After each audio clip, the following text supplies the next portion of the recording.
Students, good morning, જય હિન્દ। જુઓ હવે આપણો 10મો પાઠ અને 10મા પાઠની અંદર ચાલો સૌને રમત મુબારક એમાં લાસ્ટ આપણે શું જોઈ ગયા હતા? તો મેં તમને હોમવર્કમાં પણ આપ્યું હતું 164 નંબરનું પેજ તમારી ટેક્સ્ટ બુકની અંદર, જે તમે પૂર્ણ કર્યું હશે, કારણ કે એ જ વસ્તુ મેં તમને નોટબુકની અંદર પણ લખાવી છે।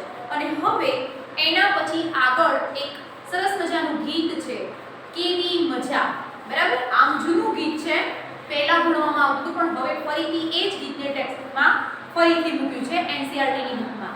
તો જુઓ, સરસ મજાનું ગીત છે, હું સંભળાવું છું, સાથે સાથે સમજાવીશ, તમારે બધાએ ધ્યાન રાખવાનું છે।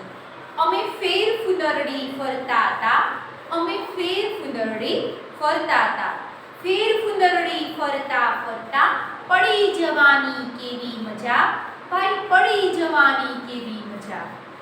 અમે સંતા કુકડી રમતા હતા, અમે સંતા કુકડી રમતા હતા, સંતા કુકડી રમતા રમતા પકડાઈ જવાની કેવી મજા, ભાઈ પકડાઈ જવાની કેવી મજા। પહેલા ફેર ફુંદરડી, બરાબર? બે આપણે આમ કોઈ ફ્રેન્ડ હોય એની જોડે આમ હાથ પકડીને ફેર ફુંદરડી ખાઈએ, એ ફુંદરડી એ રમત જ છે। અને એના પછી સંતા કુકડી, તો આપણે જે છુપા છુપી રમીએ છીએ, હાઇડ એન્ડ સીક જેને કહો છો, એ રમીએ છીએ, એ સંતા કુકડી કહેવાય, બરાબર? એના પછી અમે આંબલી પીપળી રમતા હતા, અમે આંબલી પીપળી રમતા હતા, આંબલી પીપળી રમતા રમતા સંતાઈ જવાની કેવી મજા, ભાઈ સંતાઈ જવાની કેવી મજા, બરાબર? આ પણ એક રમત છે પહેલાની, અત્યારે તો આ રમતોના નામ તમે સાંભળ્યા પણ નહીં હોય, આંબલી પીપળી ને સંતા કુકડી ને એવા બધા કોઈ નામ સાંભળ્યા નહીં હોય, બરાબર? એના પછી આગળ અમે બિલ્લી ઉંદર રમતા હતા, અમે બિલ્લી ઉંદર રમતા હતા, અમે ચૂ ચૂ મ્યાઉ મ્યાઉ કરતા હતા, અમે ચૂ ચૂ મ્યાઉ મ્યાઉ કરતા હતા, ચૂ ચૂ મ્યાઉ મ્યાઉ કરતા કરતા નાસી જવાની કેવી મજા, ભાઈ નાસી જવાની કેવી મજા। જો આ ગીત છે અને ગીતની અંદર સરસ મજાનું ચિત્ર પણ આપ્યું છે, જેમાં નાના નાના બાળકો છે, જે પોતે આ બધી રમતો છે એ રમી રહ્યા છે। અને આ કવિતા, આ ગીત છે એ લખનાર કોણ છે? તો મૂળજીભાઈ ભટ્ટ, બરાબર? ઓકે। અને હવે એ કવિતાના આધારે કેટલાક પ્રશ્નો છે, વાતચીત છે, જેને આપણે લખવાના નથી, ફક્ત ને ફક્ત સમજવાના છે। આ પ્રશ્નોની ચર્ચા કરવી એ પણ અલગ વાત છે, કેમ? કારણ કે એને લખવાના નથી, અને આ જેને રમી હોય, જે રમત રમ્યા હોય, એ જ વિદ્યાર્થીઓ પોતે નક્કી કરી શકે છે કે આમાં કેવી મજા પડી હોય। દાખલા તરીકે જુઓ, જોડીમાં ફેર ફુંદરડી રમો, કેવી મજા પડે તે કહો। હવે આ જ્યારે તમે રમશો ત્યારે તમને ખબર પડશે। એના પછી આ ગીતમાં આપેલી હોય એમાંથી તમને કઈ કઈ રમત ગમે છે? આંબલી પીપળી, સંતા કુકડી, બરાબર? ફેર ફુંદરડી, મ્યાઉ મ્યાઉ વાળી જે રમત છે એ બધામાંથી તમને કઈ ગમી એ કહેવાનું છે। ઘરમાં અને શાળામાં સંતા કુકડી રમો ત્યારે તમે ક્યાં સંતાઓ છો, બરાબર? તો આપણી અલગ અલગ જગ્યાઓ હોય, તો એ જગ્યાઓ આપણે સંતાતા હોઈએ છીએ કે જ્યાં આપણને કોઈ જલ્દીથી પકડી ન લે। તમને કોઈ પ્રાણીને પક્ષીનો અવાજ કાઢતા આવડે છે? વર્ગમાં બધાને સંભળાવો। અત્યારે હાલ એ પોઝિશન આપણી છે નહીં, પણ જો તમને કદાચ ઘણા બધા સ્ટુડન્ટ એવા હોય છે કે સરસ મજાનું કૂતરું બોલતું હોય એવો અવાજ કરી શકે છે, પોપટ બોલતો હોય એવો અવાજ કરી શકે છે, કોયલનો સરસ મજાનો અવાજ કરી શકે છે, મોરનો સરસ મજાનો અવાજ કરી શકે છે, તો એવા જેવા અવાજ તમને આવડતા હોય તો એ તમારે કોઈને સંભળાવવાના છે। ઘરમાં બેસીને રમવાની કઈ કઈ રમત તમે જાણો છો?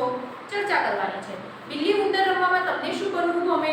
બિલ્લી બનવું ગમે કે ઉંદર બનવું ગમે, બરાબર? એના પછી આંબલી પીપળી કઈ રીતે રમાય તે તમારા શિક્ષક પાસેથી જાણો, બરાબર? તો આંબલી પીપળી વાળી જે રમત છે એ પણ અત્યારે હાલ તમે તમારી મમ્મીને કહેશો ને તો પણ તમને સમજાવશે કે આંબલી પીપળી રમત કેવી હતી, બહુ પહેલાના જમાનાની રમત છે, અત્યારે કોઈ સ્ટુડન્ટ એને રમતા નથી। તમને જેટલી રમતના નામ આવડતા હોય તે કહો, કે કેવી રીતે રમાય તે પણ કહો। હવે તમારી રમતો તમે જે અત્યારે હાલ રમી રહ્યા છો એ, અમારા વખતે તો અમે પાંચિકા રમતા હતા, નદી પર્વત રમતા હતા, એ બધી અમારા વખતની રમતો હતી। સંતા કુકડી છે, આંબલી પીપળી છે, તમે અત્યારે કઈ કઈ રમતો રમો છો? હે, તો હાઇડ એન્ડ સીક છે ને એવી બધી અત્યારે તો મને નામ પણ ન આવડે એવા અત્યારે તમે રમતો રમતા હો છો। ઓકે, હવે જુઓ એના પછી આગળનો પ્રશ્ન, સૂચના લખો। ચલો, કૌંસમાં રમતના નામ આપ્યા છે. આ રમતો નીચેના વાક્યમાંથી જેને લાગુ પડે તેની સામે લખો. બરાબર. સૂચના પછી જુઓ.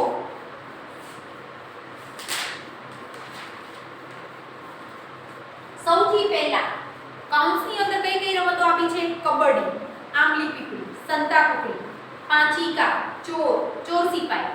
બરાબર. તો જુઓ, મહેશ ઝાડ પર ચડી ગયો. મહેશ ઝાડ પર ચડી ગયો. ચલો, આ રમત છે એ શેના આધારે છે? તો આંબલી પીપળી.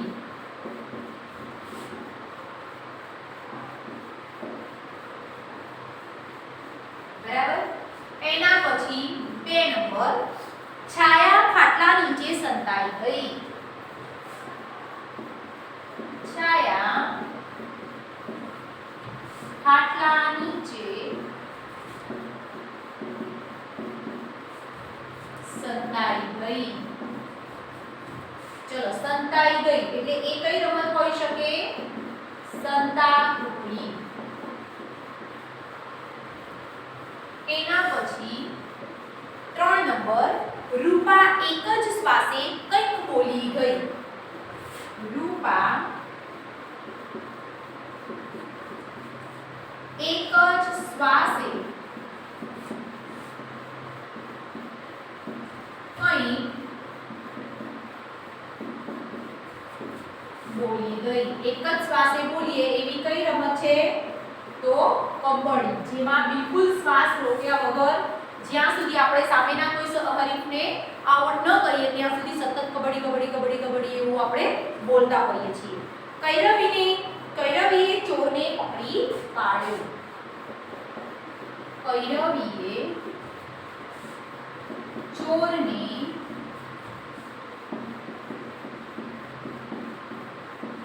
પકડી પાડ્યો. તો એ કઈ રમત હોઈ શકે? ચોર સિપાહી.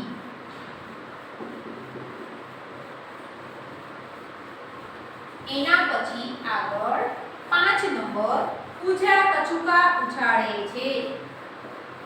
પૂજા કચુકા ઉછાળે છે. બરાબર. તો એ કઈ રમત હોઈ શકે? પાંચિકા. પાંચિકા નામની રમત છે. એમાં પૂજા છે એ કઈ શું કરે છે? કચુકા ઉછાળે છે. તો એ પાંચિકા નામની રમત છે જેમાં 5 કચુકા લઈને આપણે એની રમત રમતા હોઈએ. ઓકે, જોઈ લો ફરીથી. મહેશ ઝાડ પર ચડી ગયો. મહેશ ઝાડ પર ચડી ગયો. તો એ કઈ રમત હોઈ શકે? આંબલી પીપળી. એના પછી બીજું, છાયા ખાટલા નીચે સંતાઈ ગઈ. છાયા ખાટલા નીચે સંતાઈ ગઈ. તો એમાં શું આવે? સંતા કુકડી. બરાબર. સંતાઈ જવું એટલે એમાં શું આવે? સંતા કુકડી. એના પછી રૂપા એક જ શ્વાસે કંઈક બોલી ગઈ. તો એમાં કબડ્ડી. બરાબર. કે જેમાં બિલકુલ શ્વાસ રોક્યા વગર સતત બોલવાનું હોય. એના પછી 4 નંબર, કૈરવીએ ચોરને પકડી પાડ્યો. તો એમાં શું આવશે? ચોર સિપાહી. અને 5 નંબર, પૂજા કચુકા ઉછાળે છે. તો એની અંદર પાંચિકા. ચલો, લખી નાખો જોઈએ બધા.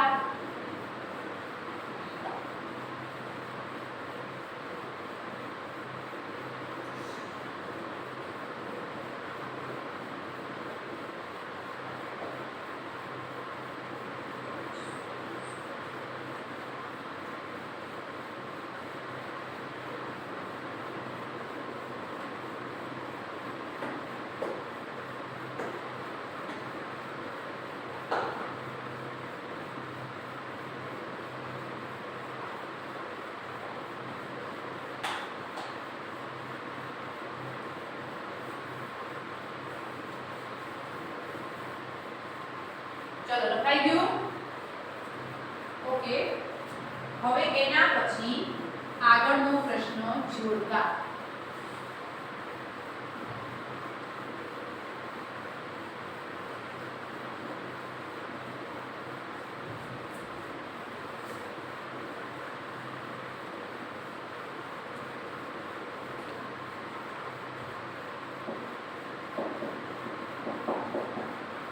જોડકા જોડો. તો જુઓ એમાં અ વિભાગ અને અહીંયા બ વિભાગ. અ વિભાગની અંદર અહીંયા જુઓ પહેલા નંબર છે ફેરફૂંદરડી, બે નંબરે છે ક્રિકેટ, ત્રણ નંબરે સંતાકુકડી, ચાર નંબરે આંબલી પીપળી અને પાંચ નંબરે ફૂટબોલ. બરાબર, અહીંયા જવાબ છે અને અહીંયા બ નંબર. તો અહીંયા કમાં આવશે છુપાઈ જવાની મજા, છુપાઈ જવાની મજા. એના પછી ખમાં આવશે ઝાડ પર ચડવાની મજા. એના પછી ગમાં આવશે કેચ પકડવાની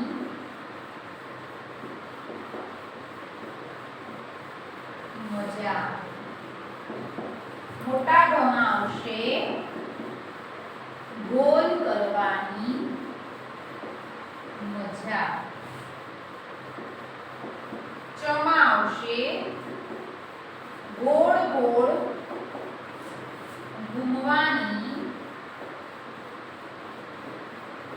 મજા.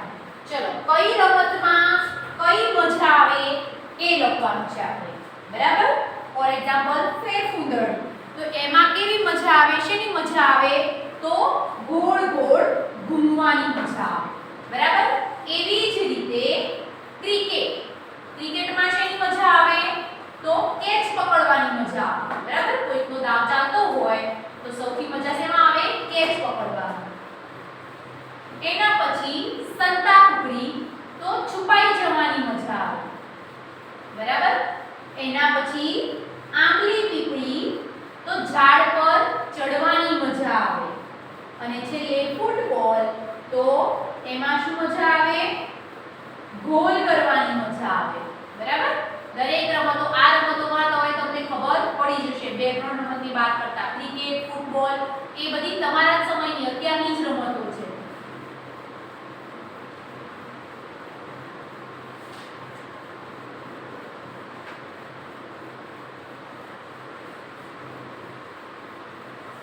ચલો, જવાબનું અહીંયા લખી કાઢું છું. ફેરફૂંદરડી, તો એમાં ગોળ ગોળ ઘૂમવાની મજા આવશે. તો અહીંયા ચ લખું છું.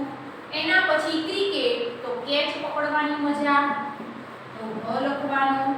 સંતાકુકડી, તો છુપાઈ જવાની મજા, તો અહીંયા ક લખવાનું. આંબલી પીપળી, તો ઝાડ પર ચડવાની મજા, તો ખ લખવાનું. અને ફૂટબોલ, તો ગોલ કરવાની મજા. બરાબર, સમજાઈ ગયું? ઓકે, હવે હોમવર્કની અંદર આ જ વસ્તુ તમારે ટેક્સ્ટ બુકમાં કરવાની છે. હું અહીંયા લખી કાઢું છું હોમવર્ક કે ટેક્સ્ટ બુકમાં પેજ નંબર 166 પૂરું. બરાબર, આ છે એ તમારું હોમવર્ક રહેશે. સમજાઈ ગયું? 166 નંબરનું પેજ છે એ તમારે ટેક્સ્ટ બુકની અંદર હોમવર્કમાં પૂરવાનું. અને ફરીથી એક વસ્તુ યાદ કરાવું કે જે 89 નંબરનો લેક્ચર બાકી છે એ હું આ ચેપ્ટર પૂરું થાય એના પછી લાસ્ટમાં અપલોડ કરી દઈશ, જેથી કરીને જે વિદ્યાર્થીઓને જે કંઈ પણ બાકી છે એ પૂરું થઈ જાય. Okay bye.